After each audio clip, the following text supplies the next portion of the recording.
जय श्री कृष्ण।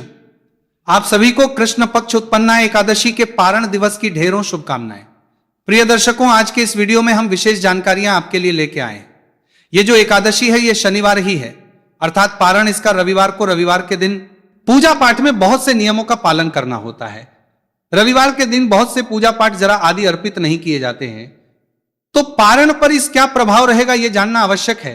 पारण किस प्रकार से आप करेंगे, पारण की जो पूजा करेंगे इस दिन उसमें क्या क्या वो कार्य है जो नहीं करने हैं, रविवार होने के कारण, संडे होने के कारण, इतवार होने के कारण।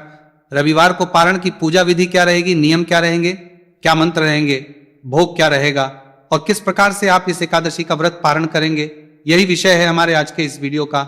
और भारत के दर्शक तथा भारत के आसपास के देशों के जो दर्शक हैं, चाहे वो भूटान के हो, चाहे नेपाल के हो, चाहे श्रीलंका या स्थान के हो, भारत सहित आसपास के देशों के जो दर्शक हैं उनको ध्यान देने की आवश्यकता है कि इस बार एकादशी का पालन सुबह सुबह नहीं होगा, क्योंकि हरिवासन का समय देर से समाप्त होगा। कुछ नियम है एकादशी पारण के समय और मुहूर्त के निर्धारण के, तो उस पर भी ध्यान देने की आवश्यकता है। पीढ़ियों को अंत तक देखिएगा, महत्वपूर्ण जानकारी है। इतनी मेहनत से आपने व्रत किया है, व्रत का पुण्य फल तभी प्राप्त होता है जब आप पारण करते हैं। इसके विषय में भी समझिएगा कि शास्त्र क्या कहते हैं, क्यों पारण आवश्यक है और सही प्रकार सही समय पर क्यों करना आवश्यक है। आइए आरंभ करते हैं। आपसे निवेदन है कि वीडियो यदि थोड़ा सा भी उपयोगी लगे तो एक बार लाइक अवश्य कर दीजिएगा। परमात्मा वासुदेव की कृपा प्राप्त करने के लिए, अपने व्रत की सफलता के लिए कमेंट बॉक्स में अवश्य लिखिएगा जय श्री हरि या ओम नमो भगवती वासुदेवा। जितना लिखेंगे उतना कल्याण होगा।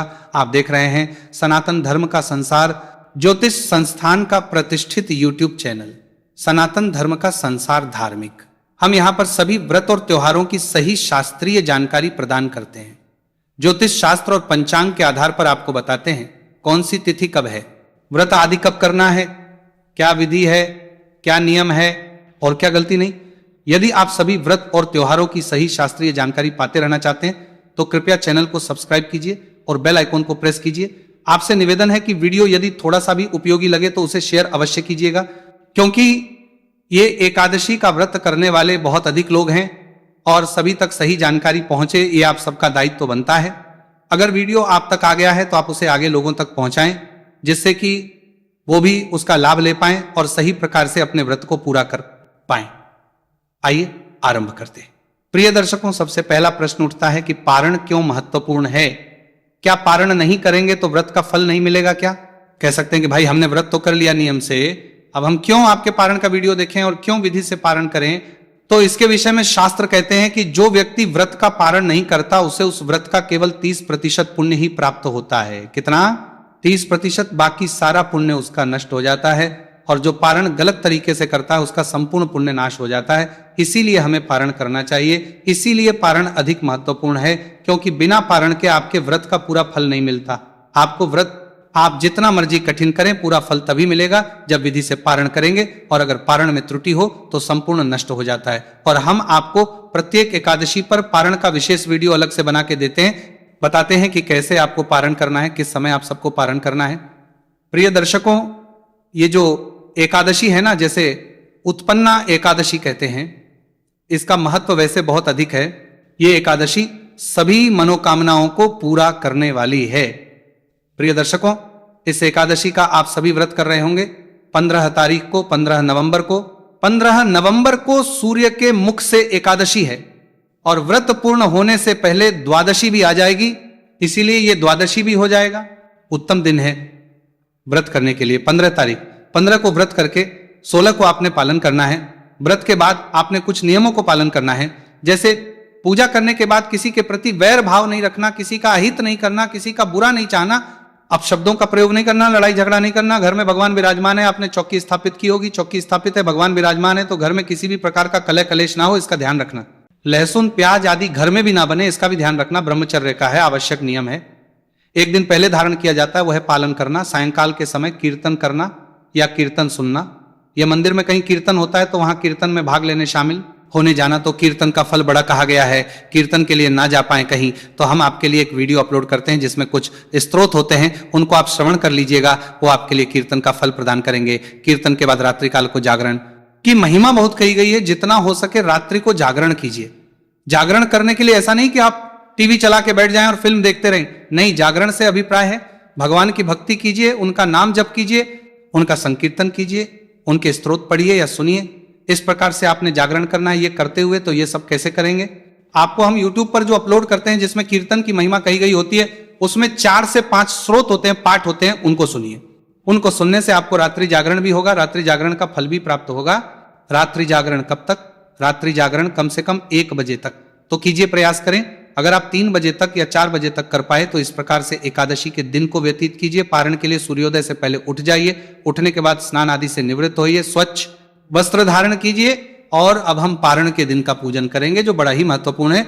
बिना पारण पूजन के आप पारण नहीं कर सकते। पारण की पूजा कैसे करेंगे? आइए, पारण के लिए सामग्री क्या चाहिए वो देख लेते हैं, फिर बताएंगे आपको को कौन कौन से काम नहीं कर सकते। इसके लिए वो करने हैं क्योंकि ये रविवार का दिन है। रविवार को द्वादशी, रविवार को एकादशी का जब पालन करते हैं तो क्या क्या काम आपको नहीं करने चाहिए। पूजन कर लेते हैं। पूजन के लिए आपके पास होने चाहिए भगवान श्री हरि विष्णु की कोई तस्वीर या प्रतिमा, उनको स्थापित करने के लिए कोई चौके लीजिए, उस पर बिछाने के लिए कोई वस्त्र, रोली, मौली, पान, सुपारी, लौंग, इलायची, धूप, दीप, नैवेद्य, पुष्प, पुष्प की माला और इत्र, जनेऊ एक लीजिएगा तांबे का। यह संपूर्ण सामग्री की आपको आवश्यकता होगी।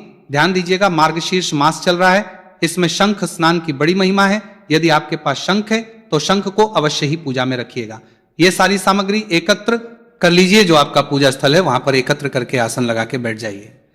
अब जो हमारे दर्शक हमारी बताई हुई विधि से पहले ही पूजा कर चुके हैं, जिन्होंने एकादशी की पूजा हमारी बताई विधि से करी होगी, तो उन्होंने तो पहले ही चौकी की स्थापना कर रखी होगी। एकादशी वाले दिन ही आपने चौकी लगा ली, भगवान का पूजन भी किया।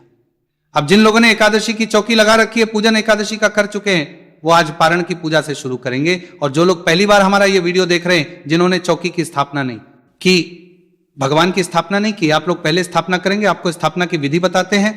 और फिर जब पूजा शुरू करेंगे तो सभी लोग वहां से आरंभ कीजिएगा। तांबे के लोटे में जल भरिए, जो लोटा लिया है तांबे का, उसमें पहले थोड़ा गंगा जल भरिए, फिर शुद्ध जल भरिए। जिन्होंने एकादशी को चौकी स्थापित की थी, तो जो लोटे में कल आपने जल भरा था, उस जल को आप सूर्यदेव को दे अर्पित कर दीजिए अर्घ्य के रूप में, या नीम आदि कोई और वृक्ष है तो उसमें डाल दीजिए। ध्यान दीजिएगा कि यह जल नारायण की पूजा का जल है, परंतु आज आप रविवार का दिन होने के कारण तुलसी में ना दीजिएगा। इसको क्यों नहीं देना है ये बताएंगे आपको। आप कहेंगे पंडित जी पिछली बार तो एकादशी रविवार को थी, तब तो आपने सब कुछ करवा दिया था, दोनों में अंतर बताएंगे आपको। तो ये जल आप किसी अन्य वृक्ष में दीजिए, अन्यथा सूर्यदेव को दे सकते हैं। और आप भी उसमें पहले लोटे को अच्छे से मान लीजिए, उसमें थोड़ा सा गंगा जल भरिए, फिर शुद्ध जल भरिए। अब जो लोग चौकी स्थापित करने जा रहे हैं, लोटे में जो जल भरा है ना, उसमें फूल के माध्यम से एक फूल को उसमें डुबोइए और सभी सामग्री पर और उस स्थान पर जल के छींटे दीजिए जहां आपने पूजन करना है। अब मंत्र बोलते हैं, इससे स्थान पवित्र हो जाएगा, शुद्ध हो जाएगा। इस प्रकार से आपने स्थान पवित्र किया, सामग्री को शुद्ध किया है। अब आप चौकी लगाइए, चौकी पर वस्त्र बिछाइए। भगवान की प्रतिमा जो आपके पास है ना, उसको स्थापित कीजिए। उनके सीधे हाथ की तरफ घी का दिया रखिए। अगर घी का दिया है आपके पास तो तेल का दिया है तो उलटे हाथ की तरफ रखिए और उसके विपरीत दिशा में धूप रख लीजिए। ये स्थापना करके अपने सीधे हाथ पे जल में लग रहा होगा, लीजिए, हाथ धो लीजिए। आपने अब 3 बार जलाजमी करनी है। एक एक मंत्र पर 1-1 चम्मच जल ग्रहण करना है। अपने सीधे हाथ पे जल लीजिएगा, 1 चम्मच जल, और फिर पी जाइएगा एक मंत्र पर। ओम माधवाय नमः लीजिए, पी जाइए। ओम केशवाय नमः जल लीजिए, पी जाइए। ओम नारायणाय नमः जल लीजिए, पी जाइए। ओम ऋषिकेशाय नमः नमः, हाथ धो लीजिए। हाथ धोने के बाद भगवान को प्रणाम कीजिए और अपने आप को तिलक कीजिए, मौली बांधिए। अब हम पूजन आरंभ करेंगे। सामने जो रखा है घी का दिया, उसको जला लीजिए। धूप को भी प्रज्वलित कर लीजिए। जो माताएं बहनें कल जो की स्थापित कर चुकी हैं, अगर उन्होंने अखंड ज्योत जला रखी है, अखंड ज्योत जो कल आपने जलाई होगी और आज भी जल रही है तो आपको नहीं है, अन्यथा आप भी दीप प्रज्वलित कीजिए, धूप प्रज्वलित कीजिए। भगवान के सामने एक पात्र रखिए, पात्र रखिए, एक कटोरी रख दीजिए, कोई पात्र रखिए जिसमें आप पूजा की सामग्री अर्पित करेंगे, तो वह सामग्री इधर उधर फैलेगी नहीं। चौकी पर भी पानी आदि इधर नहीं फैलेगा, पैरों में नहीं आएगा। सबसे पहले भगवान को पद्य, अर्घ्य, आचमन ही अर्पित करेंगे। तो 1-1 चम्मच जल अर्पित कीजिएगा। भगवान को 1-1 मंत्र पर हम यहां से मंत्र पढ़ेंगे। भगवान को 1-1 चम्मच जल 1-1 मंत्र पर अर्पित करना है। सामने रखे, पात्र में भाव रखिएगा, प्रेम से जो हम कह रहे हैं उसी प्रकार से ओम नमः शिवाय, नमः शिवासुदेवाय नमो नमः। उत्पन्ना एकादशी पूजन अंतर्गत ही भगवान श्री हरि विष्णु अर्थात पद के रूप में जल अर्पित कीजिए, इस प्रकार से कि आप भगवान के पद प्रक्षालन करा रहे हैं। भगवान आए हैं, आप उनके पद प्रक्षालन करा रहे हैं। ये भाव रखते हुए भगवान को पद्य अर्पित कीजिए। ओम श्री नारायणाय नमः, श्री दामोदराय नमः, शिव वासुदेवाय नमो नमः। समर्पण के रूप में भगवान को जल अर्पित कीजिए। ये अर्घ्य के रूप में जल अगर आप चाहें तो शंख में भर के भी अर्पित कर सकते हैं, बड़ा कल्याणकारी होता है। ओम नमः शिवाय नमो नमः। समर्पण के रूप में भगवान को जल अर्पित कीजिए। के बाद भगवान को स्नान कराना है। शुद्ध जल से स्नान कराएंगे। शुद्ध जल से स्नान आप भगवान को शंख से करा सकते हैं, बहुत कल्याणकारी है, बहुत फल है। जो लोग मार्गशीर्ष मार्च में स्नान कराते हैं शंख के द्वारा भगवान दामोदर को, या तो लड्डू गोपाल स्वरूप ले लीजिए या शालिग्राम स्वरूप ले लीजिए। जिनको जो आप स्नान कराएंगे ना, शंख से इसका अतुलनीय फल है। भगवान ने कहा है, मैंने आपके लिए मार्गशीर्ष मार्च महत्व में सुना रहा हूं, उसमें भी वर्णन आपके सामने आया था।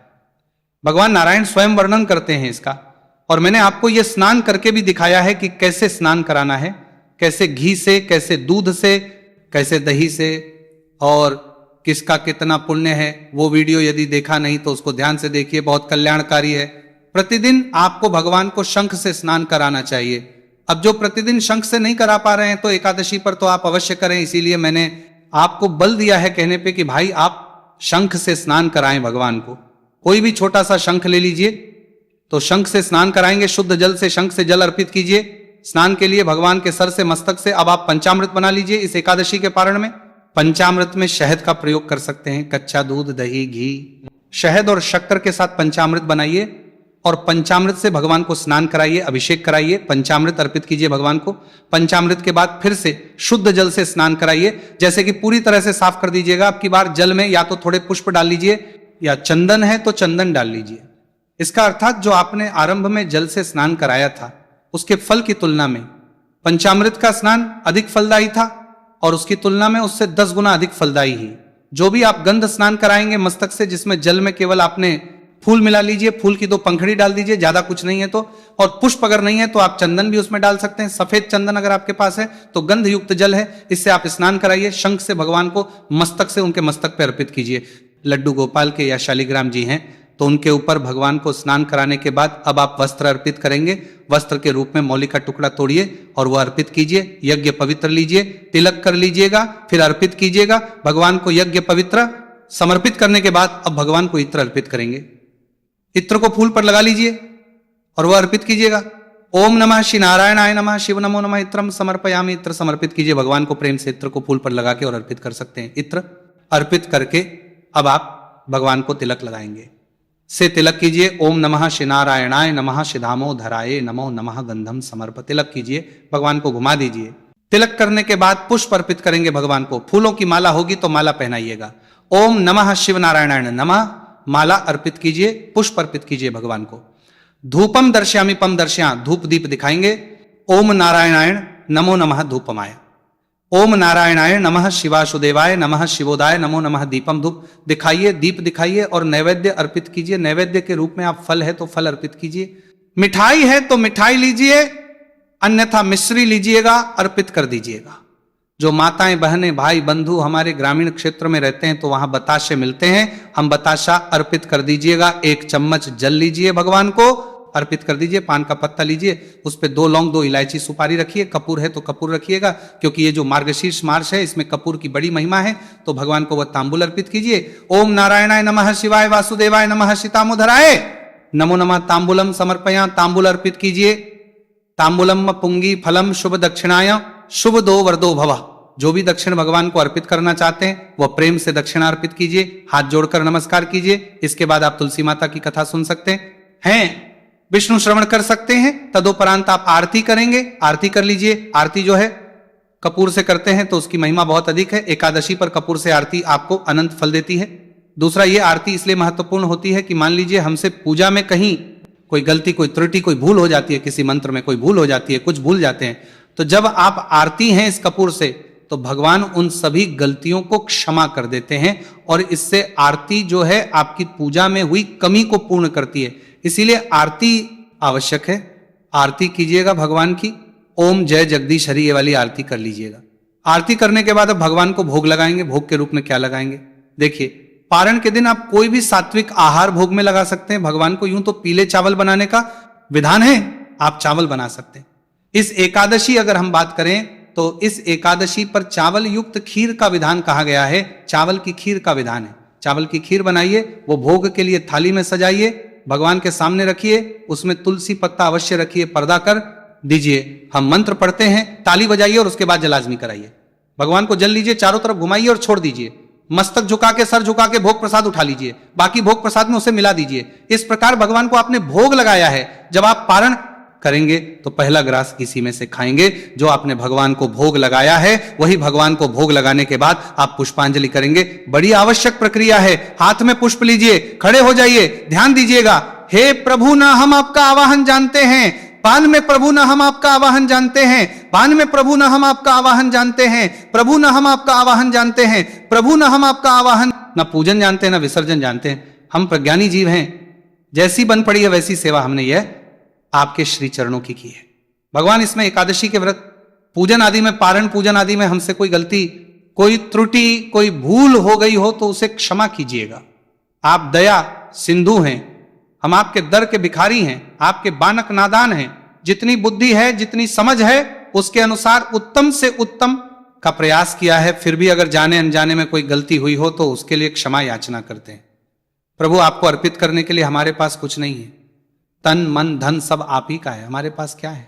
हमारे पास केवल पुष्पांजलि। परमेश्वर प्रभु, यह पत्र पुष्प की भेंट है, इसे स्वीकार करें और दया का आशीर्वाद प्रदान करें। वह पत्र पुष्प भगवान के चरणों में अर्पित कर दीजिए। हाथ के नमस्कार कीजिए, पुरुष चंद दंडवत प्रणाम कीजिए, माताएं हाथ जोड़कर नमस्कार कीजिए और खड़े खड़े परिक्रमा कर लीजिए। परिक्रमा करने के बाद अब आपकी ये पारण की पूजा पूरी होती है। एकादशी का जो आपने अनुष्ठान किया ये पूर्ण होता है। चौकी को थोड़ा सा खिसका दीजिए, हिला दीजिए वहां से, और उसके बाद आप इसका विसर्जन कर सकते हैं। पारण करने के बाद, इसके बाद अब आपने ब्राह्मण को दान दक्षिणा आदि देनी है। जिसने पूजा आदि करवाई है, अगर किसी को घर पे बुलाते हैं तो उसको दीजिए। कथा आदि श्रवण करने की दक्षिणा आदि है, वह दक्षिणा आदि दीजिए। ब्राह्मण को संभव है तो घर पे बुलाइए, उनको भोजन कराइए, भोजन करा के दान दक्षिणा दीजिए जो दे सकते हैं। वस्त्र आदि, वो वस्त्र आदि दीजिए, जैसे जिसकी सामर्थ्य है उसके अनुसार दीजिए। जितना भगवान ने दिया है यथा योग्य मनुष्य को देना चाहिए। ये जो भी दान दक्षिणा है ये ब्राह्मण के निमित्त ही जाएगी एकादशी की। ये नहीं कि किसी आप गरीब को आपने दे दिया, गरीब को खिला दिया, वो चीज है। कुछ चीजें ऐसी होती हैं जो ब्राह्मण के निमित्त ही होती हैं, तो चाहे मंदिर में दीजिए, आसपास कोई वेद पाठी ब्राह्मण है तो उसको दीजिए। हमेशा दान वेद पाठी ब्राह्मण को दिया जाना चाहिए जो योग्य हो, क्योंकि अयोग्य को यदि दान दक्षिणा दी जाए तो वो आपके लिए दोषपूर्ण भी होती है। वो उसको कहां खर्च करने वाला है, कहां उसका उपयोग करने वाला है, उसके अनुसार आपको फल प्राप्त होता है। इसीलिए योग्य ब्राह्मण को, जो अच्छा समझदार हो या जो वेदों का पाठ करता हो, वेद पाठी ब्राह्मण हो, या मंदिर में दीजिए। ये दान आदि देने के बाद फिर आप अपने व्रत का पारण करेंगे। पारण के लिए आसन लगा के बैठ जाए। ओम नारायणाय नमः, ये मंत्र 5 बार पढ़िए। ओम नारायणाय नमो नमः, ओम नारायणाय नमो नमः, ओम नारायणाय नमो नमः, ओम नारायणाय नमो नमः। 5 बार मंत्र पढ़िए। मुंह में तुलसी का पत्ता रखिए और जलवान कर लीजिए। इस प्रकार से भगवान का ध्यान करते हुए पारण कीजिए। जो आहार लेंगे, हमने बताया भगवान को जो भोग स्वरूप अर्पित किया है उसी में से लेना है। अब क्योंकि रविवार का दिन है तो कौन से काम नहीं करने हैं। एक तो जो पारण का दिन होता है ना, क्योंकि एकादशी का पूजन कभी भी तुलसी पूजन के बिना पूरा नहीं होता, परंतु इस दिन तुलसी माता की पूजा नहीं होगी। 2 कारण है इसके। एक तो रविवार का दिन है, जल अर्पित नहीं करेंगे। दूसरा कारण है द्वादशी को। द्वादशी को तुलसी पूजन यदि आप करते हैं, भूल से भी कोई पत्ता टूट जाता है तो उसका घोर अपराध लगता है। तो ये ध्यान रखिएगा कि एक तो रविवार है, ऊपर से द्वादशी है, भूल से भी तुलसी पूजन, तुलसी को जल अर्पण ये आपको नहीं करना है। दूसरा, रविवार का दिन होने के कारण पीपल में भी जल अर्पित नहीं होगा।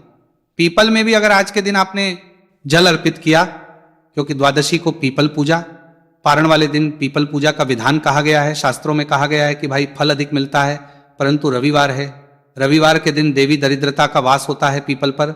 आज भूल से भी आप पीपल की पूजा ना कीजिएगा, पीपल को जल अर्पित ना कीजिएगा। इन बातों का आपने ध्यान रखना है। रविवार होने के कारण बात करें कि पारण कब करना है, तो पारण के जो 3 मूलभूत सिद्धांत हैं उनका पालन सबको पारण व्रत के अगले दिन होता है, सूर्योदय के बाद होता है, और द्वादशी तिथि में हरिवासर निकल जाने के बाद होता है।